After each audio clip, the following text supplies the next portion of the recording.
ओम नमः ಶಿವಾಯ. ಭಾರತ್ ಮಾತಾ ಶಿವಶಕ್ತಿ ಅವತಾರ್. ಓಂ ಪಿತಾಶ್ರೀ ಶಿವ ತಂದೆಯ ನೆನಪಿದೆಯೇ? ಶಿವ ಬಾಬಾರವರ ವಾಣಿ. ಮುರಳಿಯ ದಿನಾಂಕ 17/5/2026. ಬೆಳಗಿನ ತರಗತಿ ರಿವೈಸ್ ಕೋರ್ಸ್ 22/6/2023. ಓಂ ನಮಃ ಶಿವಾಯ. ಸಂಘಟನೆಯ ಶಕ್ತಿ. ಮಕ್ಕಳಿಗೆ ನಿಜವಾದ ಶಿಕ್ಷಣದ ಕಡೆಗೆ ವಿಶೇಷ ಗಮನ ಕೊಡುವ ಶಿಕ್ಷಣವನ್ನು ನೀಡುವವರು, ಶಿಕ್ಷಣದಲ್ಲಿ ನಂಬರ್ 1 ಬರುವ ವಿಧಿಯನ್ನು ತಿಳಿಸುವವರು, ಒಳ್ಳೆಯ ನಡವಳಿಕೆ ಧಾರಣೆ ಮಾಡಿಸುವವರು ಮತ್ತು ಸಂಘಟನೆಯ ಶಕ್ತಿಯ ಮಹತ್ವವನ್ನು ತಿಳಿಸುವ ಪರಮ ಶಿಕ್ಷಕ ಶಿವ ಬಾಬಾ ಹೇಳಿದರು. ಮಧುರ ಮಕ್ಕಳೇ, ಸಂಘಟನೆಯಲ್ಲಿ ಒಬ್ಬರಿಗೊಬ್ಬರು ಸಹಯೋಗಿಗಳಾಗಿ ನಡೆಯಿರಿ. ಇದು ತಂದೆಯ ಮಕ್ಕಳಲ್ಲಿರುವ ಕಲೆಯಾಗಿದೆ. ಆದರೆ ಮರ್ಜ್ ರೂಪದಲ್ಲಿದೆ, ಇನ್ನು ಇಮರ್ಜ್ ಆಗಿಲ್ಲ. ಆದ್ದರಿಂದ ಇದನ್ನು ಇಮರ್ಜ್ ಮಾಡಿಕೊಳ್ಳಿರಿ. ಒಳ್ಳೆಯದು. ಇಂದು ಬಾಪ್ತಾದ ತಮ್ಮ ಅತಿ ಪ್ರೀತಿಯ ಮಧುರ ಚಿಕ್ಕ ಪುಟ್ಟ ಮಕ್ಕಳನ್ನು ಭೇಟಿಯಾಗಲು ಬಂದಿದ್ದಾರೆ. ಚಿಕ್ಕ ಪುಟ್ಟ ಮಕ್ಕಳು ಅಂದರೇನು? ಇಡೀ ವಿಶ್ವದ ಭವಿಷ್ಯ, ಇಡೀ ಸಂಸಾರದ ಭವಿಷ್ಯ. ಇಂದು ಬಾಬಾ ಭವಿಷ್ಯವನ್ನು ಭೇಟಿಯಾಗಲು ಬಂದಿದ್ದಾರೆ. ಪ್ರತಿಯೊಬ್ಬ ಮಗುವು ತಮ್ಮಲ್ಲಿಯೇ ತಾವು ಮಹಾನಾಗಿದ್ದಾರೆ. ಇಂದು ತಂದೆ ನೋಡಿದರು. ಎಲ್ಲಾ ಮಕ್ಕಳು ಚಿಟ್ಟೆಯನ್ನು ನೋಡಿದ್ದೀರಾ? ಅದು ಹೇಗೆ ಹಾರುತ್ತದೆ? ಹೇಗೆ ಹಾರುತ್ತದೆ? ಇಂದು ತಂದೆ ಎಲ್ಲ ಆತ್ಮರೂಪಿ ಚಿಟ್ಟೆಗಳನ್ನು ನೋಡುತ್ತಿದ್ದಾರೆ. ತಂದೆಗೆ ಎಲ್ಲಾ ಮಕ್ಕಳ ಮೇಲೆ ಇಷ್ಟೊಂದು ಸ್ನೇಹ, ಇಷ್ಟೊಂದು ಪ್ರೀತಿ ಬರುತ್ತಿದೆ. ಎಲ್ಲರ ಬುದ್ಧಿಯಲ್ಲಿ ಇರಬಹುದು, ಯಾರೇ ಆಗಿರಲಿ. ಒಂದು ವೇಳೆ ಬಾಬಾ ಮಕ್ಕಳ ಬಳಿ ನೀವು ಯಾವ ಬಯಕೆ ಕೇಳುವಿರಿ ಎಂದು ಕೇಳಿದರೆ, ಆಗ ಎಲ್ಲರೂ ಏನು ಹೇಳುವರು? ಯಾರದ್ದು ಯಾವ ಬಯಕೆ ಇದೆ? ಮೆಜಾರಿಟಿ ಹೇಳುವರು ಶಿಕ್ಷಣದಲ್ಲಿ ಫಸ್ಟ್ ನಂಬರ್ ಬರಬೇಕು ಎಂದು. ಮತ್ತು ಇದೇ ಹಿರಿಯರ ಮಾತು ಆಗಿದೆ. ಒಂದು ವೇಳೆ ಮಕ್ಕಳು ಏನಾಗಲಿದ್ದೀರಿ ಎಂದು ಕೇಳಿದರೆ, ಆಗ ಹೇಳುವರು, ಬಾಬಾ ಶಿಕ್ಷಣದಲ್ಲಿ ನಂಬರ್ 1 ಬರಬೇಕು, ನೆನಪಿನಲ್ಲಿ ನಂಬರ್ 1 ಬರಬೇಕು. ನಂಬರ್ 1 ಬರುವ ವಿಧಿ, ಪರೀಕ್ಷೆಯಲ್ಲಿ ನಂಬರ್ 1 ಪಾಸ್ ಆಗುವ ವಿಧಿ ಏನು? ಎಲ್ಲಾ ಸಬ್ಜೆಕ್ಟ್ಗಳನ್ನು ಅರ್ಥ ಮಾಡಿಕೊಳ್ಳುವುದು, ಪ್ರತಿಯೊಂದು ಸಬ್ಜೆಕ್ಟ್ ಅನ್ನು ಅರ್ಥ ಮಾಡಿಕೊಂಡು ಶಿಕ್ಷಣವನ್ನು ಓದುವುದು, ಪ್ರತಿಯೊಂದು ಸಬ್ಜೆಕ್ಟ್ ಅನ್ನು ಚೆನ್ನಾಗಿ ಧಾರಣೆ ಮಾಡಿಕೊಳ್ಳುವುದು. ಇದು ಫಸ್ಟ್ ನಂಬರ್ನಲ್ಲಿ ಬರುವವರ ಲಕ್ಷಣವಾಗಿದೆ. ಹೇಗೆ ಎಲ್ಲಾ ಟೀಚರ್ಸ್ ತಮ್ಮ ಮಕ್ಕಳಿಗೆ ಏನು ಕಲಿಸುತ್ತಾರೆ? ಕಾಮನ್ ವಿಷಯ. ಏನು ಕಲಿಸುತ್ತಾರೆ? ಯಾವುದು ಎಲ್ಲಾ ಶಾಲೆಗಳಲ್ಲಿಯೂ ಓದಿಸಲಾಗುತ್ತದೆಯೋ ಟೀಚರ್ ಏನು ಹೇಳುತ್ತಾರೆ? ಮಕ್ಕಳಿಗೆ ಏನು ಕಲಿಸುತ್ತಾರೆ? ಎಂದಿಗೂ ಯಾರೊಂದಿಗೂ ಜಗಳವಾಡಬಾರದು, ಕಾದಾಡಬಾರದು, ಪರಸ್ಪರ ತುಂಬಾ ಪ್ರೀತಿಯಿಂದ ಇರಬೇಕು, ಒಬ್ಬರಿಗೊಬ್ಬರು ಸಹಯೋಗಿಗಳಾಗಿ ನಡೆಯಬೇಕು. ಹಾಗಾದರೆ ಮಕ್ಕಳು ಈ ವಿಷಯದ ಬಗ್ಗೆ ವಿಶೇಷ ಗಮನ ಕೊಡುತ್ತಾರೇನಾ? ಯಾರು ಕೊಡುತ್ತಾರೆ? ಪರಸ್ಪರ ಯಾರು ಜಗಳ ಆಡುವುದಿಲ್ಲವೇ? ಆದ್ದರಿಂದ ಪ್ರತಿಯೊಬ್ಬ ಮಗು ಇಂದು ವಿಶೇಷ ಗಮನ ಕೊಡಬೇಕು. ಯಾವಾಗ ನೀವು ದೊಡ್ಡವರಾಗುತ್ತೀರೋ ಆಗ ನಾವು ಯಾರ ಜೊತೆ ಮಿಲನ ಆಚರಿಸಿದೆವು ಎಂಬುದು ನಿಮಗೆ ತುಂಬಾ ನೆನಪಿಗೆ ಬರುವುದು. ಇಂದು ಚಿಕ್ಕವರಿದ್ದೀರಲ್ಲವೇ, ಆದ್ದರಿಂದ ಕಡಿಮೆ ಅರ್ಥವಾಗುತ್ತದೆ. ಬಲೆ ನೀವು ಗುರುತಿಸದೇ ಇರಬಹುದು, ಆದರೆ ತಂದೆ ಗುರುತಿಸಿದ್ದಾರಲ್ಲವೇ. ಆದ್ದರಿಂದ ಪ್ರತಿಯೊಬ್ಬ ಮಗು ತಮ್ಮನ್ನು ತಾವು ನೋಡಿಕೊಳ್ಳಿರಿ. ನಾನು ಹೇಗಿದ್ದೇನೆ? ನನ್ನ ಶಿಕ್ಷಣ ಹೇಗಿದೆ? ಈ ಪ್ರಪಂಚಕ್ಕಾಗಿ ಯಾವ ಶಿಕ್ಷಣವನ್ನು ಓದುತ್ತೀರೋ ಅದು ಅವಶ್ಯವಾಗಿ ಓದಬೇಕು.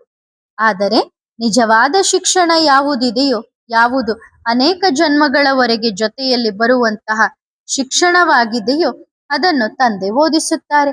ಅದು ಸದಾ ಜೊತೆಯಲ್ಲಿರುತ್ತದೆ. ಎರಡೂ ಶಿಕ್ಷಣದ ಕಡೆಗೆ ಗಮನ ಕೊಡಬೇಕು. ಮೊದಲನೇ ಶಿಕ್ಷಣ ನಿಮ್ಮದು, ಯಾವುದು ಈ ಸಂಸಾರದ ಜ್ಞಾನ ಆಗಿದೆಯೋ ಅದು.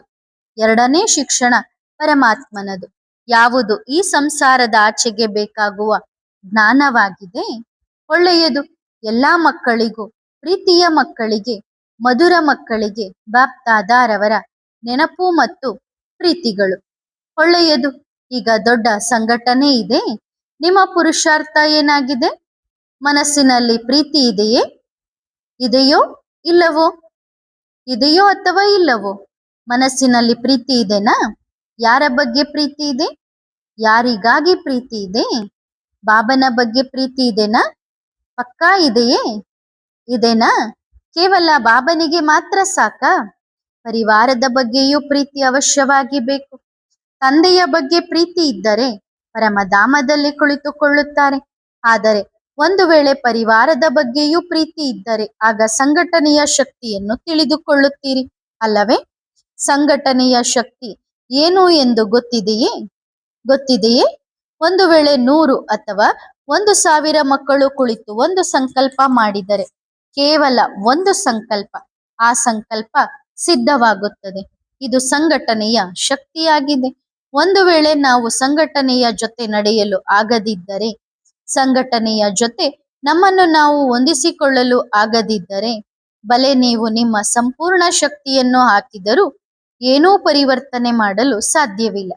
ಬಲೆ ನೀವು ಹೀಗೆ ಯೋಚಿಸಬಹುದು, ಇಲ್ಲ, ನಾನು ತುಂಬಾ ದೊಡ್ಡವನು, ಮಹಾನ್ ಆಗಿದ್ದೇನೆ, ತುಂಬಾ ಶ್ರೇಷ್ಠನಾಗಿದ್ದೇನೆ, ತುಂಬಾ ವಿದ್ವಾಂಸನಾಗಿದ್ದೇನೆ, ಅದು ಎಲ್ಲಿಯೂ ಕೆಲಸಕ್ಕೆ ಬರುವುದಿಲ್ಲ. ಒಂದು ವೇಳೆ ಸಂಘಟನೆಯ ಶಕ್ತಿ ಇಲ್ಲದಿದ್ದರೆ, ಸಂಘಟನೆಯ ಅರ್ಥವೇನು? ಸಂಘ ಸೇರಿ ಒಟ್ಟಾಗುವುದು ಮತ್ತು ಎಷ್ಟೇ ದೊಡ್ಡ ಅಸಂಭವ ಕಾರ್ಯವಾಗಿದ್ದರೂ ಅದನ್ನು ಸಂಭವ ಮಾಡಿ ತೋರಿಸುವುದು. ಇದು ಸಂಘಟನೆಯ ಶಕ್ತಿಯಾಗಿದೆ. ಇದು ಸಂಘಟನೆಯ ಪವರ್ ಆಗಿದೆ. ಅರ್ಥವಾಯಿತೆ? ಊಹಿಸಿಕೊಳ್ಳಿ, ಈ ಪೂರ್ತಿ ಏರಿಯಾದಲ್ಲಿ ಕಸ ಇದೆ ಮತ್ತು 100 ಮಕ್ಕಳು ಸೇರಿ ಒಂದು ಸಂಕಲ್ಪದಲ್ಲಿ ಈ ಸಂಕಲ್ಪ ಧಾರಣೆ ಮಾಡಿಕೊಂಡರೆ, ನಾನು ಇದರ ಪೂರ್ಣ ರೀತಿಯಲ್ಲಿ ಸ್ವಚ್ಛತೆ ಮಾಡಬೇಕಿದೆ, ಪೂರ್ತಿ ಸ್ವಚ್ಛ ಮಾಡಬೇಕಿದೆ ಎಂದು. ಆಗ ಏನಾಗುವುದು? 10 ನಿಮಿಷದಲ್ಲಿ ಪೂರ್ತಿ ಸ್ವಚ್ಛವಾಗುತ್ತದೆ. ಒಂದು ವೇಳೆ ಒಬ್ಬ ವ್ಯಕ್ತಿ ಸಂಕಲ್ಪ ಮಾಡಿದರೆ, ಇಲ್ಲ, ನಾನು ಇದನ್ನು ಮಾಡಬಲ್ಲೆ, ನನಗೆ ಯಾರ ಅವಶ್ಯಕತೆಯೂ ಇಲ್ಲ, ನಾನು ಒಬ್ಬನೇ ಮಾಡಲು ಸಾಕಾಗಿದ್ದೇನೆ ಎಂದು, ಆಗ ಆ ಕಾರ್ಯವನ್ನು ಮಾಡುವರೇ? ಒಳ್ಳೆಯದು, ಸರಿ, ಮಾಡುವರು ಎಂದಿಟ್ಟುಕೊಳ್ಳಿ. ಆದರೆ ಸಮಯ ಎಷ್ಟಿಡಿಯುವುದು? ಸುಸ್ತಾಗುವುದು, ಸಮಯ ಹೋಗುವುದು, ಮನಸ್ಸಿನ ಶಕ್ತಿ ಬೇಕಾಗುವುದು. ಆದ್ದರಿಂದ ಎಲ್ಲರಿಗೂ ಅರ್ಥವಾಯಿತೆ? ಪ್ರತಿಯೊಂದು ಆತ್ಮನ ವಿಶೇಷತೆ ತಮ್ಮದೇ ಆಗಿದೆ. ಆದ್ದರಿಂದ ಸಂಘಟನೆಯಲ್ಲಿ ಒಬ್ಬರಿಗೊಬ್ಬರು ಸಹಯೋಗಿಗಳಾಗಿ ನಿಂತು ನಡೆಯಿರಿ. ಇದು ತಂದೆಯ ಮಕ್ಕಳಲ್ಲಿರುವ ಕಲೆಯಾಗಿದೆ. ಆದರೆ ಮರ್ಜ್ ರೂಪದಲ್ಲಿದೆ, ಇನ್ನು ಇಮರ್ಜ್ ಆಗಿಲ್ಲ. ಆದ್ದರಿಂದ ಇದನ್ನು ಇಮರ್ಜ್ ಮಾಡಿಕೊಳ್ಳಿರಿ. ಒಳ್ಳೆಯದು ಮಕ್ಕಳೇ. ಇಂದು ಬ್ರಹ್ಮ ತಂದೆ ಎಲ್ಲರನ್ನೂ ಭೇಟಿಯಾಗಿ ಹೋಗುವರು. ಖುಷಿಯ ಅಲೆ, ಪ್ರೀತಿಯ ಅಲೆ. ಹಾಗಾದರೆ ಯಾರಿದ್ದಾರೆ? ಬ್ರಹ್ಮ ಬಾಬಾ ಇದ್ದಾರಲ್ಲವೇ? ಯೋಚಿಸಿ. ಇಷ್ಟು ಸಮಯದವರೆಗೆ ಸೃಷ್ಟಿಯ ಸಂಚಾಲಕರು ಆದಿಪಿತ ಬ್ರಹ್ಮ ತಂದೆಯಾಗಿದ್ದಾರೆ. ಅವರಿಗೆ ಗೊತ್ತಿದೆ ತಮ್ಮ ಮಕ್ಕಳನ್ನು ಹೇಗೆ ನಡೆಸಬೇಕು ಎಂದು. ಒಳ್ಳೆಯದು. ನೀವೆಲ್ಲ ಮಕ್ಕಳಿಗೂ ಬಾಪ್ ದಾದಾರವರ ಹೃದಯಪೂರ್ವಕ ನೆನಪು ಮತ್ತು ಪ್ರೀತಿಗಳು. ಮತ್ತು ಡ್ರಾಮಾ ಕಲ್ಯಾಣಕಾರಿಯಾಗಿದೆ. ಒಂದೊಂದು ಸೆಕೆಂಡ್ ಕಲ್ಯಾಣಕಾರಿಯಾಗಿದೆ. ಏನೆಲ್ಲ ನಡೆಯುತ್ತಿದೆಯೋ ಅದರಲ್ಲಿ ತುಂಬಾ ದೊಡ್ಡ ಕಲ್ಯಾಣ ಅಡಗಿದೆ. ಏನೆಲ್ಲ ನಡೆಯಲಿದೆಯೋ ಅದರಲ್ಲೂ ಕಲ್ಯಾಣವಿದೆ. ಕಲ್ಯಾಣಕಾರಿ ತಂದೆಯ ಮಕ್ಕಳು ಸದಾ ಕಲ್ಯಾಣಕಾರಿಯಾಗಿರುತ್ತಾರೆ. ಒಳ್ಳೆಯದು ಮಕ್ಕಳೇ, ಮತ್ತೆ ಸಿಗೋಣ. ನಂತರ ಮಕ್ಕಳ ಮೂಲಕ ಬಾಬಾರವರಿಗೆ ಹೂಗುಚ್ಛ ನೀಡಲಾಯಿತು. ಇದನ್ನಂತೂ ಯೋಚಿಸುತ್ತಿಲ್ಲ ತಾನೆ? ಯಾವುದೇ ವ್ಯರ್ಥ ಸಂಕಲ್ಪ ಇಲ್ಲ. ತಂದೆ ಜೊತೆಗಿದ್ದಾರೆ. ತಂದೆ ಜೊತೆಗಿದ್ದರೆ ಯಾವುದೇ ಕಾರ್ಯ ಅಸಂಭವವಾಗಲು ಸಾಧ್ಯವೇ ಇಲ್ಲ. ತುಂಬಾ ಒಳ್ಳೆಯದು. ತುಂಬಾ ಚೆನ್ನಾಗಿ ಮಾಡುತ್ತಿದ್ದೀರಿ. ಮುಂದೆಯೂ ತುಂಬಾ ಚೆನ್ನಾಗಿ ಮಾಡಬೇಕಿದೆ. ಯಾವುದೇ ಪರೀಕ್ಷೆ ಬರಲಿ, ನನ್ನ ಬಾಬಾ ನನ್ನ ಜೊತೆಗಿದ್ದಾರೆ ಅಂದ ಮೇಲೆ ನಾನು ಫೇಲ್ ಆಗುವಂತಹ ಯಾವುದೇ ಪರೀಕ್ಷೆ ಇಲ್ಲ. ಸರಿ ಇದೆ ತಾನೆ? ಒಳ್ಳೆಯದು. ತುಂಬಾ ಒಳ್ಳೆಯ ಸೇವೆ ಮಾಡಿದ್ದೀರಿ. ತುಂಬಾ ಚೆನ್ನಾಗಿ ಮಾಡಿದ್ದೀರಿ. ಒಳ್ಳೆಯದು. ಆತ್ಮಿಕ ಮಕ್ಕಳು ಆತ್ಮಿಕ ತಂದೆಗೆ ಮಾಡುವ ನೆನಪು, ಪ್ರೀತಿ ಮತ್ತು ನಮಸ್ತೆ. ಧನ್ಯವಾದ ಬಾಬಾ. ಶುಕ್ರಿಯಾ. ವರದಾನ: ಸಮಜ್ದಾರಾಗಿರಿ, ಅಂದರೆ ತಿಳುವಳಿಕೆಯುಳ್ಳವರಾಗಿರಿ. ಎಲ್ಲರೂ ತಮ್ಮನ್ನು ಸದಾ ಸರ್ವ ಆತ್ಮರಿಗಿಂತ ಶ್ರೇಷ್ಠ ಆತ್ಮ ಎಂದು ತಿಳಿದು ಶ್ರೇಷ್ಠ ಕರ್ಮ ಮಾಡುವವರಾಗಿದ್ದೀರಾ? ಉದ್ಯೋಗ ಹೇಗಿರುತ್ತದೆಯೋ ಹಾಗೆಯೇ ಕರ್ಮವಿರುತ್ತದೆ.